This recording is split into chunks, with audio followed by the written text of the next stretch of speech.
नमस्कार सभी को। एग्जीक्यूट कोड विद डी आज चैनल में मैं आपका स्वागत करता हूं।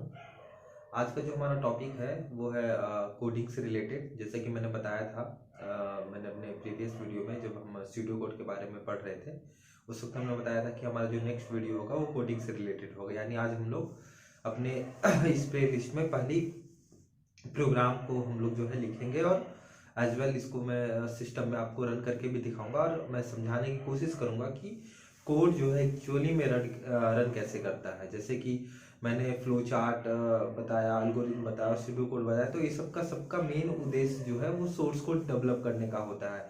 क्योंकि लास्ट में सारी जब हम सॉफ्टवेयर्स की बात करते हैं, किसी भी प्रोग्राम की बात करते हैं, तो हम लेआउट वगैरह तो डिजाइन कर लेते हैं, उसका एल्गोरिथम भी बना लेते हैं, उसका तरीका, उसे हमें कैसे डिजाइन करना है ये हम कहीं ना कहीं एक रफली हम एक आइडिया तैयार कर लेते हैं अपने जहन में या कॉपी में या नोटबुक में या हमारा प्रोजेक्ट से रिलेटेड। लेकिन आखिरी जो मुद्दा है वो हमारा टिकता है वो हमारे सोर्स कोड पे होता है, क्योंकि सोर्स कोड ही न्यू होती है किसी भी प्रोग्रामिंग लैंग्वेज की। डिजाइन तो किसी न किसी तरह से छोटी मोटी या किसी न किसी तरह से वो तैयार हो ही जाती है। लेकिन जब सोर्स कोड हम लिखते हैं, अगर सोर्स कोड एक सही सोर्स कोड अगर आप किसी भी सॉफ्टवेयर को नहीं देते हैं तो वो आपका कहीं भी किसी भी पैमाने पर वो खरा नहीं उतरता। इस या यूं कहूं कि अगर आपका सोर्स कोड बढ़िया नहीं होता है तो आपका कोई भी सॉफ्टवेयर जो होता है वो पॉपुलैरिटी गेन नहीं कर सकता है। क्योंकि हम भी आए दिन देखते हैं, जब हम अभी हमारा जो प्रोजेक्ट चल रहा होता है उसमें जो हम ऐप डिजाइन कर रहे होते हैं तो उसमें जो क्लाइंट होते हैं, जब क्लाइंट का कुछ रिक्वायरमेंट होता है और उसको हम लोग डिजाइनिंग तो उसे हम सेटिस्फाइड कर देते हैं डिजाइनिंग के थ्रू। लेकिन कहीं ना कहीं जब हम 10 टास्क कर रहे होते हैं तो कहीं ना कहीं किसी एक टास्क में सोर्स कोड की प्रॉब्लम हो जाती है। सोर्स कोड करने का मतलब वो ठीक से फंक्शनिंग नहीं कर रहा होता है। तो एग्जैक्टली कहीं ना कहीं ये बैकबोन होता है किसी भी सॉफ्टवेयर का कि अगर उससे पॉपुलैरिटी गेन करनी है या स्मूथली अगर उससे सॉफ्टवेयर को चलना है तो हमारा सोर्स कोड बहुत बढ़िया होना चाहिए। ठीक है, तो हम सोर्स कोड के बारे में हम अब जानेंगे कि सोर्स कोड हमारा होता क्या है। सोर्स कोड जो हम वो लिखेंगे।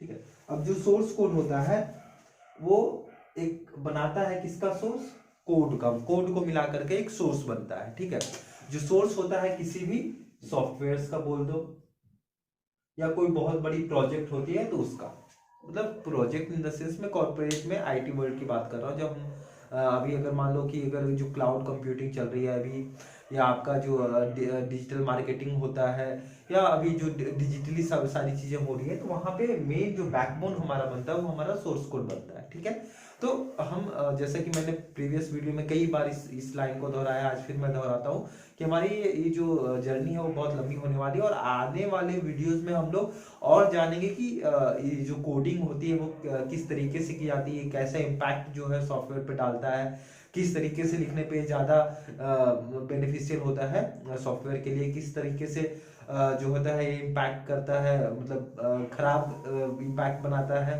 सॉफ्टवेयर पे। तो वो सब सारी चीजें हम आने वाली वीडियोस में हम चेक करेंगे। ठीक है, तो आज हम जो पहली प्रोग्रामिंग हम करने वाले हैं, पहले एक छोटी सी सोर्स कोड में लिख देता हूँ, उसमें जरा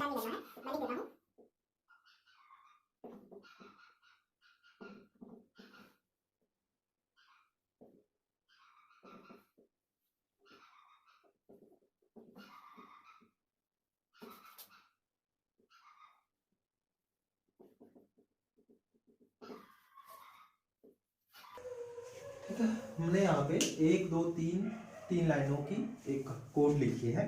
इस ये 3 लाइन का कोड लिखने से बस हमारा जो आउटपुट आएगा, हमारा जो ये आउटपुट मिलेगा मुझे, वो आउटपुट सिर्फ मुझे ये लाइन मिलेगी।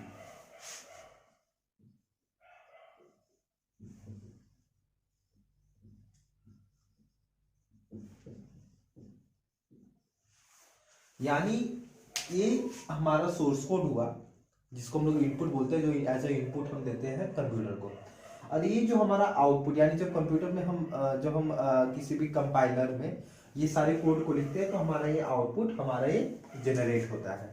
ठीक है, इसे हम सिस्टम में देखेंगे कि हाँ ये सच में ऐसा जनरेट होता है कि नहीं होता है। यहाँ पे कई लोगों के मन में सवाल होगा कि यहाँ पे भी एक और एक एक्सटर्नल हेडर फाइल देते हैं, यहाँ पे कुछ और गेट ch वगैरह आता है, तो हम वहाँ पे वो कंपाइलर पे डिपेंड करता है कि वो कंपाइलर कितना स्मार्ट है। अगर कंपाइलर बहुत ही स्मार्ट होता है तो आप ये हेडर फाइल दे दो तो आपको कुछ रिटर्न करने की भी जरूरत नहीं होगी और वो आपको आउटपुट दे देगा। जैसे कि मैं आपको अब जब भी प्रोग्राम अभी रन करा के दिखाऊंगा, वो प्रोग्राम में VS कोड में रन कराऊंगा, और मैं अगर आपको उसमें दिक्कत होगी कि VS कोड में कैसे प्रोग्राम रन करवाते हैं तो उसके लिए भी मैं एक सेपरेट वीडियो बना दूंगा कि VS कोड जो है उसमें हम लोग सी के प्रोग्राम कैसे रन करवा सकते हैं। खैर वो तो फर्दर आने वाली बात है। तो ये एक हमारा एक नॉर्मल सा बेसिक सा प्रोग्राम है जिसमें हम लोग बोलते हैं फर्स्ट प्रोग्राम।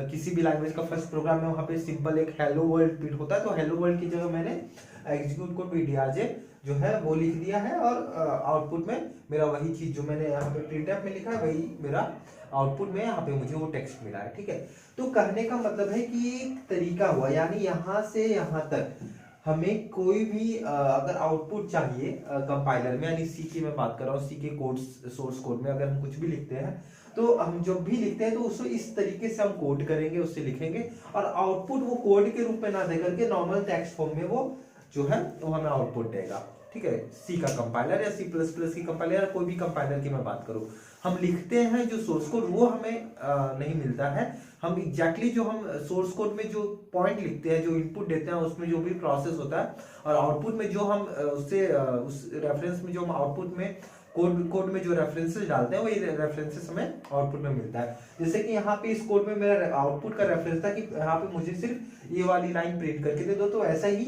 ये कोड जैसे लिखे तो ये वाली लाइन मुझे वो प्रिंट करके जो है कोड दे दिया। ठीक है, तो ये एक मैंने एक डेमो बताया कि ये एक नॉर्मल जो स्टार्ट जो होता है, स्टार्ट प्रोग्रामिंग कहाँ से होता है। ठीक है, मैं एक एक करके सारी चीजों के बारे में आपके सामने अभी डिस्कस करता हूँ। ठीक है, तो मैं इसमें ना करके एक बड़ी प्रोग्राम बनाता हूँ, इससे थोड़ी सी बड़ी, और उसमें हम लोग इसको देखने की कोशिश करते हैं। ठीक है, जैसा कि हमने डिस्कस करा था कि वाइट बोर्ड पे हमने जाना कि एक्चुअली जो है वो कोड कैसे वर्क करता है। तो उसमें हमने सिंपल सा एक मैसेज जो है हमने प्रिंट करने की कोशिश करी थी, जिसमें सिर्फ हमने एक सिंपल सा मैसेज जो है वो प्रिंट करने की कोशिश की, जिसमें देखो यहाँ पे हमने हेडर फाइल इंक्लूड कर रहा है, यहाँ पे मेन फंक्शन है, ये स्कोप ओपन किया है, यहाँ पे क्लोज किया है, और यहाँ पे एक स्टेटमेंट हमने यहाँ पे सिर्फ प्रिंट करने की कोशिश करी है। इसे हम कंपाइल करते हैं। यहाँ पे आपने देखा कंपाइल सक्सेसफुली का मैसेज आया, और यहाँ पे आपका जो भी कोड था, जिस कोड में जो भी हमने लिखा है, तो यहाँ पे सिर्फ एक प्रिंट में एक मैसेज है, वो मैसेज यहाँ पे हमने प्रिंट कर दिया है। तो इन द सेंस यहाँ पे मैं कहना चाह रहा हूँ कि प्रिंट आपके इन्वर्टेड कॉमा के अंदर कुछ भी लिखते हैं, या वो मैटर नहीं करता कि आप सही लिख रहे हैं कि गलत लिख रहे हैं, वो सिर्फ आपको एग्जीक्यूट करके दे देगा। जैसे देखिए यहाँ पे हमने स्पेलिंग में कुछ लेटर्स और ऐड किए, तो यहाँ पे भी ऑटोमेटिक वो लेटर्स जो है आपको ऐड करके मिल गया है। ठीक है, तो उसी तरह से अगर हम सिंपल मैसेज की ना बात करके हम बात करें कि अगर हमें कोई वैल्यू प्रिंट करानी है तो हम कैसे कराएंगे, तो यहाँ पे हमने एक वेरिएबल लिया ए नाम का, ए में एक वैल्यू असाइन करी, और यहाँ पे फिर ये लाइन को हमने वैसे ही छोड़ दिया। उसके बाद हमने प्रिंट एफ लगाया, प्रिंट एफ के बाद ये /n और टाइप कास्ट एक हमने दिया। जो सी की सबसे बड़ी प्रॉब्लम है कि हमें हर एक वैल्यू को बताना होता है कि वो किस टाइप का है, क्योंकि भले ही वहाँ पे हमने उसे डिफाइन कर रखा है कि वो वैल्यू जो है वो इंटीजर टाइप की है, लेकिन फिर भी हमें यहाँ पे उसे उसकी कास्टिंग बतानी पड़े, उसे टाइप कास्ट करना पड़ा, हमें यहाँ पे उसके बारे में बताना पड़ा कि उसकी वो क्या है, तो वो इंटीजर है। तो ये हमारा जो होता है जो बताता है कि वैल्यू जो है वो इंटीजर है, और यहाँ पे हमने /n दिया है, इसका मतलब होता है न्यू लाइन। यहाँ पे /n होते हैं, /t होता है, /t का मतलब होता है टैब, यानी स्पेसिंग जो एक्स्ट्रा स्पेसिंग चाहिए होती है तो उसके लिए टैब का यूज करते हैं। ठीक है, और यहाँ पे ए को हमने इन्वर्टेड कॉमा के बाहर रखा है। तो हमने जैसे कि डिस्कस करा बोर्ड में, जिसमें वाइट बोर्ड में बता रहा था, तो कि अगर हमें कोई भी वैल्यू को अगर हमें प्रिंट कराना है, अगर समथिंग कोई वेरिएबल में कोई वैल्यू से प्रिंट कराना है तो उसे हमेशा इन्वर्टेड कॉमा के बाहर रखेंगे हम। तो इन्वर्टेड कॉमा के हमने यहाँ पे ए के ऊपर आजू बाजू कोई भी हमने इन्वर्टेड कॉमा नहीं लगाया है, तो हमें ए की वैल्यू मिलेगी।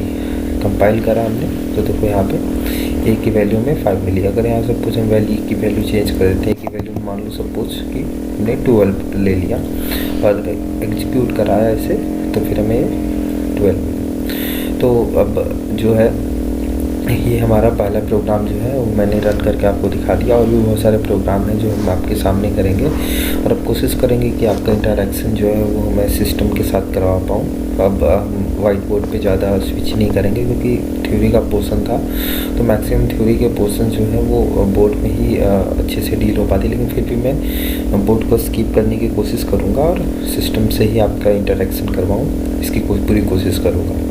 Thank you so much. I hope कि आपको वीडियो अच्छी लगी हो। अगर वीडियो अच्छी लगी हो तो लाइक एंड शेयर सब्सक्राइब जरूर करेंगे और मेरे साथ जुड़े रहेंगे। Thank you.